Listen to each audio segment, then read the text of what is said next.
नमस्कार, बहुत स्वागत है आपका खबर असरदार आप देख रहे हैं। मैं हूं आपके साथ ऋतु ज्ञानपानी। झारखंड के पूर्व राज्यपाल द्रौपदी मुर्मू ने एनडीए की ओर से राष्ट्रपति पद के लिए अपना नामांकन दाखिल कर दिया है। द्रौपदी मुर्मू के नामांकन के मौके पर पीएम मोदी समेत एनडीए के कई बड़े नेता मौजूद रहे। देखिए।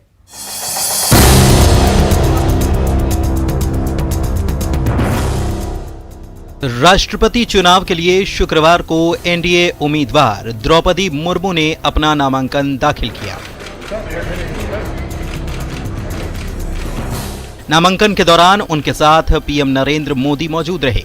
इस दौरान बीजेपी अध्यक्ष जेपी नड्डा, केंद्रीय गृह मंत्री अमित शाह और केंद्र सरकार के कई मंत्रियों के अलावा एनडीए के कई बड़े नेताओं की भी मौजूदगी रही।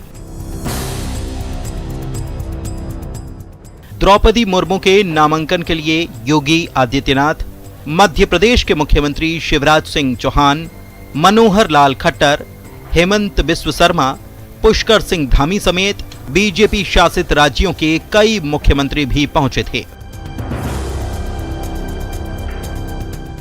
शुक्रवार को द्रौपदी मुर्मू की ओर से 4 सेट में नामांकन दाखिल किया गया। पहले सेट में पीएम नरेंद्र मोदी खुद प्रस्तावक बने। इसके अलावा अमित शाह, राजनाथ सिंह समेत बीजेपी संसदीय दल के सदस्यों ने उनके नाम का अनुमोदन किया। नामांकन दाखिल करने से पहले मुर्मू ने संसद में महात्मा गांधी, डॉक्टर अंबेडकर और बिरसा मुंडा की मूर्ति पर श्रद्धांजलि अर्पित की।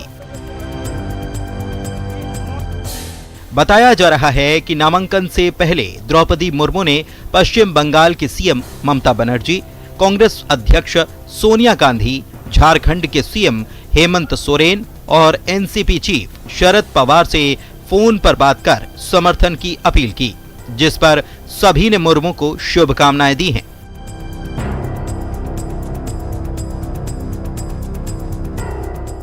बता दें कि नवीन पटनायक की बीजेडी और जगन मोहन रेड्डी की पार्टी वाईएसआर कांग्रेस भी मुर्मू के समर्थन का ऐलान कर चुकी है। राष्ट्रपति चुनाव में 18 जुलाई को मतदान कराया जाएगा और 21 जुलाई को चुनाव के नतीजे आएंगे। Bureau report, news 18 network.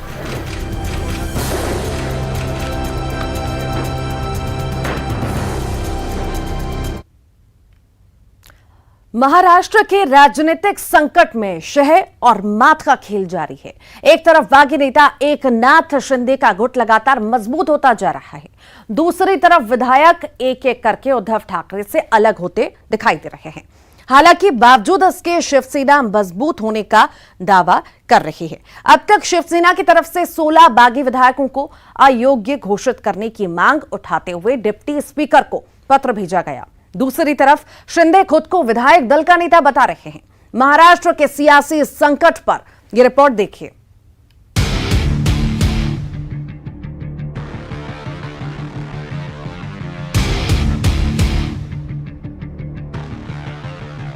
Maharashtra की सियासी बिसात पर शह मात का खेल जारी है। हालांकि अभी तक इस खेल में शिंदे सेना का पलड़ा भारी माना जा रहा है।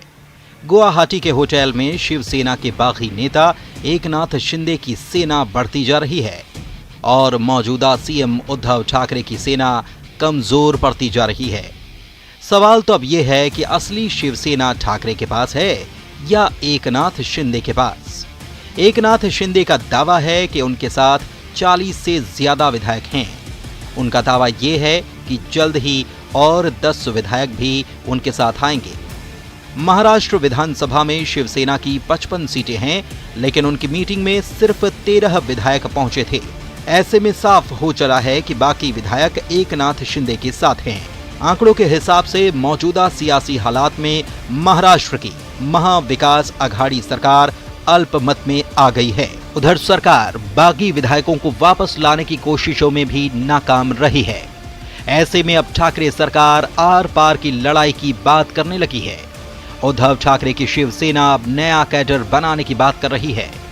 उद्धव ठाकरे के समर्थकों का कहना है कि विधायकों को वापस लाने की कोशिश नहीं करेंगे। हमने उन्हें जो स्थान दिया है, अब हम दूसरों को उस स्थिति में लाएंगे।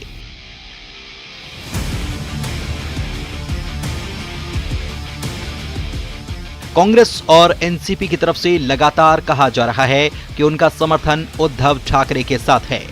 वहीं उद्धव ठाकरे का कहना है कि उन्होंने सीएम हाउस छोड़ा है, लड़ाई नहीं। उद्धव ठाकरे ने बागियों को चुनौती दी है कि ठाकरे और शिवसेना का नाम इस्तेमाल किए बिना सरवाइव करके दिखाएं। अटकलें लगाई जा रही हैं कि बीजेपी और एकनाथ शिंदे के बीच नए समीकरण पर बातचीत हो सकती है। हालांकि अगर एकनाथ शिंदे शिवसेना को तोड़ने में कामयाब होते हैं तो बीजेपी से उन्हें क्या इनाम मिलेगा, इस पर अभी कुछ भी साफ तौर से नहीं कहा जा सकता, क्योंकि बीजेपी अभी इसी खेल में अपने पत्ते नहीं खोल रही। असम के सीएम हेमंत बिस्व शर्मा ने गुवाहाटी में शिवसेना के बागी विधायकों के सवाल पर कहा, उनके राज्य में पर्यटन को बढ़ावा मिल रहा है, जिसकी उन्हें खुशी है। मेरा इसमें कोई कमेंट नहीं है। मैं खुश हूँ कि लोग असम में गया है, असम का पब्लिसिटी हुआ है टूरिज्म का दृष्टिकोण से। सो आई एम एक्सट्रीमली हैप्पी। इस महाराष्ट्र के सियासी संकट में हर पल कुछ नया हो रहा है। हो सकता है कि कैबिनेट की ओर से राज्यपाल को विधानसभा भंग करने की सिफारिश भेजी जाए, लेकिन जानकारों के मुताबिक राज्यपाल कैबिनेट की सिफारिश मानने के लिए बाध्य नहीं है। राज्यपाल विधानसभा का सत्र बुलाकर मुख्यमंत्री को सदन में बहुमत साबित करने को कह सकते हैं। अगर मुख्यमंत्री बहुमत साबित नहीं कर पाए तो फिर विधानसभा को कुछ समय के लिए निलंबित कर नई सरकार बनाने की संभावनाओं को तलाशा जाएगा, क्योंकि ये सब अभी कयास हैं। हकीकत में होगा क्या, ये वक्त तय करेगा। Bureau report, news 18।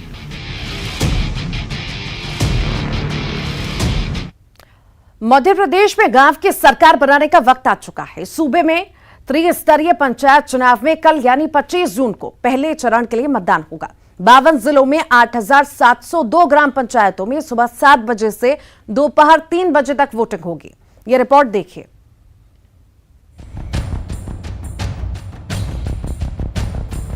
Madhya Pradesh में गांव की सरकार का बिगुल बज चुका है। त्रिस्तरीय पंचायत चुनाव के लिए मतदान का वक्त करीब है। सूबे के 52 जिलों में 115 जनपद पंचायतों की 8,702 ग्राम पंचायतों में पहले चरण की वोटिंग होगी। मतदान की सारी तैयारियां पूरी हो चुकी हैं और गांव की जनता अपना प्रतिनिधि चुनने के लिए पूरी तरह से तैयार है। पंचायत चुनाव बैलेट पेपर के जरिए हो रहे हैं। पहले चरण में 2,533 जनपद सदस्य, 8,662 सरपंच, 1,35,914 पंच चुने जाएंगे। इसके लिए 27,049 मतदान केंद्र बनाए गए हैं, जहां करीब 1,49,23,154 मतदाता वोट डालेंगे। पंचायत के पहले चरण के होने वाले चुनाव को लेकर मतदान दल के कर्मचारी अब मतदान दल के लिए रवाना होने लगे। भोपाल में हम आपको तस्वीरों में दिखाते हैं कि पंचायत चुनाव को लेकर किस तरीके से जो कर्मचारी हैं, अब आप लोग तैयार हो चुके हैं। कल बिल्कुल सर, हम लोग बिल्कुल तैयार हैं और कोई भी ऐसी स्थिति नहीं आने देंगे जिससे कि किसी हमारी टीम के ऊपर या हमारे किसी भी उच्च अधिकारी पे या शासन के ऊपर बाध्य होना पड़े। ऐसा हम नहीं करेंगे। Thank you very much. सुबह 7 बजे से दोपहर 3 बजे तक वोटिंग होगी। वोटिंग को देखते हुए सुरक्षा के तगड़े इंतजाम किए गए हैं। संवेदनशील और अति संवेदनशील मतदान केंद्रों पर पुलिस के साथ साथ सशस्त्र बल के जवान तैनात रहेंगे। प्रत्येक मतदाता पंच, सरपंच, जनपद और जिला पंचायत सदस्य के लिए मतदान करेगा। सबके लिए अलग अलग रंग के मतपत्र की व्यवस्था की गई है। सूबे में पंचायत चुनाव 3 चरण में होगा। पहले चरण का मतदान 25 जून, दूसरा जुलाई और तीसरा 11 जुलाई को होगा। पहले चरण के चुनाव के लिए वोटों की गिनती 28 जून को होगी। Bureau report, news 18। रीवा में बीजेपी के महापौर प्रत्याशी के समर्थन में वीडी शर्मा ने चुनाव प्रचार किया। बीजेपी प्रदेश अध्यक्ष ने महापौर प्रत्याशी प्रबोध व्यास के चुनाव दफ्तर का उद्घाटन भी किया। वीडी शर्मा ने अपने संबोधन में कांग्रेस पर जमकर निशाना साधा। साथ ही पूर्व विधानसभा अध्यक्ष श्रीनिवास तिवारी पर रीवा को बीमारू बनाने के आरोप भी लगाए। सभा के दौरान कांग्रेस के प्रवक्ता रहे ब्रजेश पांडे ने बीजेपी की सदस्यता ली। आज भारतीय जनता पार्टी के रीवा महानगर पालिका के चुनाव कार्यालय का उद्घाटन हुआ है। कार्यकर्ताओं का सम्मेलन आपने देखा कि उत्साह के साथ और कार्यकर्ताओं की जो उमंग है, उस उमंग के अंदर आज कार्यकर्ताओं ने संकल्प लेकर के कि चुनाव तो रीवा के महापौर का ऐतिहासिक बहुमत से तो जीतेंगे ही, लेकिन हमने बूथ विजय का संकल्प लिया है। रीवा के अंदर प्रत्येक बूथ पर भारतीय जनता पार्टी की विजय हो, ये संकल्प लेकर के भाई प्रमोद व्यास को ऐतिहासिक बहुमत के साथ और 45 के 45 पार्षद जीते, ये संकल्प आज भारतीय जनता पार्टी के कार्यकर्ताओं ने लिया है। रानी दुर्गावती के 497वें बलिदान दिवस के मौके पर जबलपुर में कार्यक्रम का आयोजन किया गया और इसी कार्यक्रम में सीएम शिवराज भी शामिल हुए। रानी दुर्गावती के बलिदान स्थली पर सीएम ने माल्यार्पण किया। इस मौके पर सीएम ने कहा कि एमपी में स्कूलों के पाठ्यक्रम में रानी दुर्गावती की जीवनी को शामिल किया जाएगा। इस कार्यक्रम में कई आदिवासी संगठन भी शामिल हुए। जानते हैं, मुझे ये कहते हुए गर्व है कि जनजाति नायकों का सर्वोच्च सम्मान अगर हुआ तो भारतीय जनता पार्टी की सरकार में हुआ।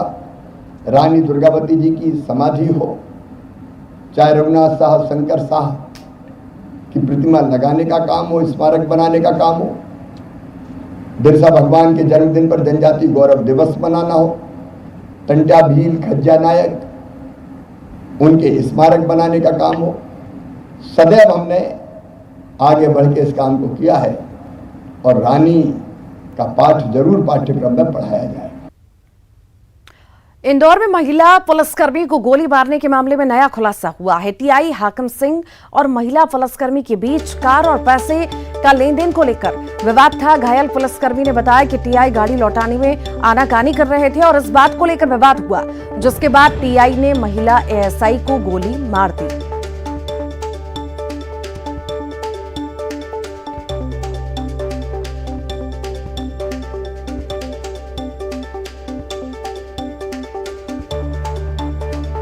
तो ये खबर आपको बता रहे हैं, टीआई ने महिला अधिकारी को गोली मारी। इसमें एक के बाद एक खुलासे हो रहे हैं। अब ये मामला सामने आ रहा है कि गाड़ी को लेकर के विवाद हो रहा था और जब गाड़ी देने से आनाकानी टीआई कर रहे थे तो इसी को लेकर विवाद बढ़ा और टीआई ने महिला अधिकारी को गोली मार दी और उसके बाद खुद को भी गोली मार दी, जिसमें उनकी मौत हो गई।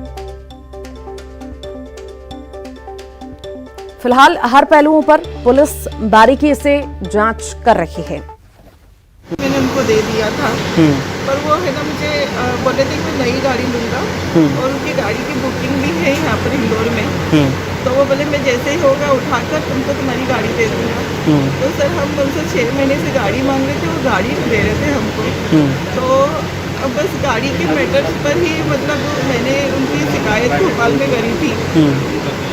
तो वो वहाँ पर जो भी उनको प्रेशर आया होगा, जो कुछ भी, वो यहाँ पर मेरे से बात करने के लिए आए सर और गाड़ी का बोले कि मैं उठा लूँगा, तुमको गाड़ी दे दूँगा। ऐसे ये बातें चल रही, मेरे को गाड़ी दे देना तो हम फिर से आपकी कंप्लेन करेंगे। गाड़ी किसके नाम पे थी वो? मेरे भाई के नाम पर है। अच्छा, खांडे के नाम पर। अच्छा। बस ये बात थी सर, इसके अलावा कुछ भी। तो आप कब से पहचानती थी उनको? सर मैं धार में इंदौर में है ना 2018 से पोस्टिंग है ना, उसके बाद से ही जानती हूँ सर उनको, क्योंकि वो भी यहीं पर पोस्टेड थे। उमरिया में 2 सगी बहनों की डूबने से मौत हो गई। दोनों बहनें भदार नदी में नहाने गई थी। बच्चियां जब काफी देर तक घर नहीं लौटी तो परिजनों ने खोजबीन शुरू की। घाट पर दोनों के कपड़े मिले, लिहाजा घर वालों ने नदी में तलाश की तो शव मिला। मृतक चलहारी गांव की रहने वाली थी और मुड़गुड़ी गांव अपने ननिहाल आई थी। घटना के बाद से गांव में मातम पसरा हुआ है।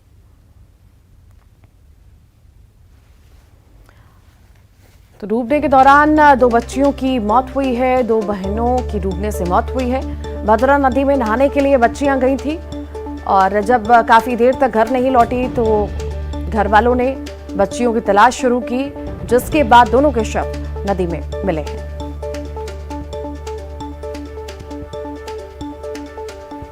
भद्रा नदी में नहाने गई बहनों के अब शव बरामद कर लिए गए हैं। घाट पर दोनों के शव मिले हैं। हादसे के बाद से गांव में कोहराम मचा हुआ है।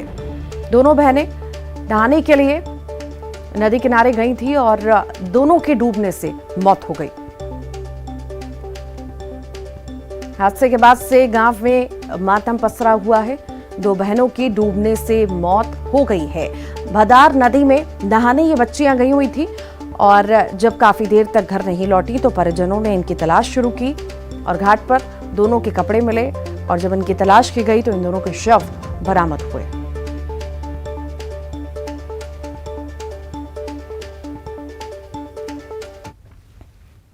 सिंगरौली के गनियारी इलाके में भारी भरकम भैंस कुएं में जा गिरी।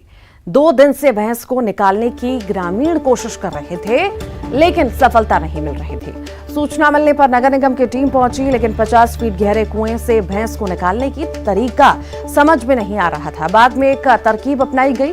कुएं में पंप के जरिए लगातार पानी भरा गया।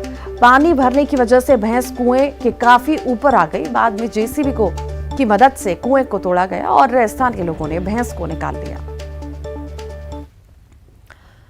जबलपुर की खमरिया फैक्ट्री के पास तेंदुए की चहलकदमी से लोगों में दहशत का माहौल है। फैक्ट्री प्रबंधन ने लोगों को सतर्क रहने की सलाह दी है।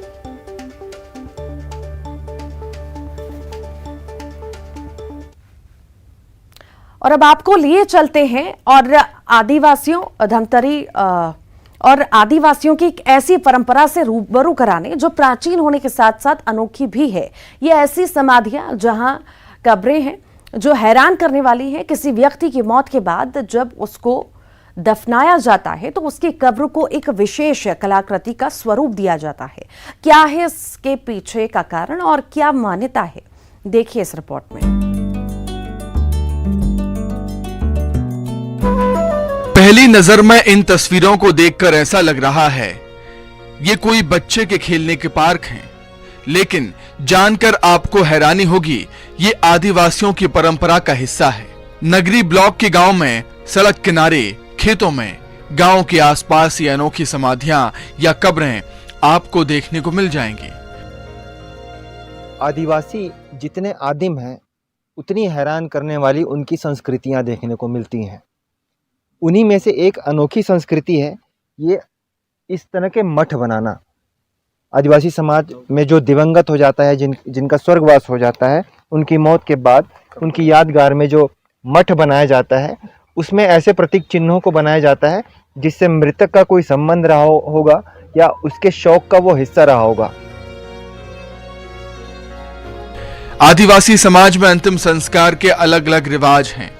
कोई शव को दफनाता है तो कोई जलाता है, लेकिन नगरी ब्लॉक के गांव में मरने वाले की याद में इस तरह की समाधियां बनाई जाती हैं। यहाँ के लोगों का कहना है कि समाधि की कलाकृति ये बताती है कि मरने वाले शख्स का इस वस्तु से खास लगाव होगा या फिर उसके जीवन में इस वस्तु का खास महत्व होगा। जो हमारा जो छत्तीसगढ़ है, चूंकि हमारा पुरातन काल से ही परंपरा रहा है कि जब हमारे बीच से कोई जो चला जाता है उसका एक आदिवासी संस्कृति में जो है एक प्रतीक स्तंभ बना के रखते थे। ये उसी का प्रतिनिधित्व करता है जो कि आज भी हमारे वर्तमान में भी हमारे कई ऐसे आदिवासी भाई हैं, समुदाय हैं जो कि आज भी इस परंपरा को जीवित बनाए रखे हैं सर। और इसमें जो है इसके अलावा उनका नाम गुदा रहता है, नाम का लेखन कर दिया रहता है। इससे हमारा जो पीढ़ी के बारे में भी जानकारी प्राप्त हो जाता है। ये मठ बनाए जाते हैं सर स्वर्गवास के दौरान और यादगार के रूप में इसको बनाए हैं। लेकिन बहुत ये कोई विशेष जाति के मन में परंपरा है कि ये क्षेत्र में परंपरा? ये जाति में है, मतलब कौन सी जाति में? अपन गौड़ समाज। गौड़ समाज बस्तर में भी है, लेकिन रोटी ऐसा नहीं दिखे। वहाँ भी बनाते हैं सर। बनाते हैं। गौड़ समाज की परंपरा।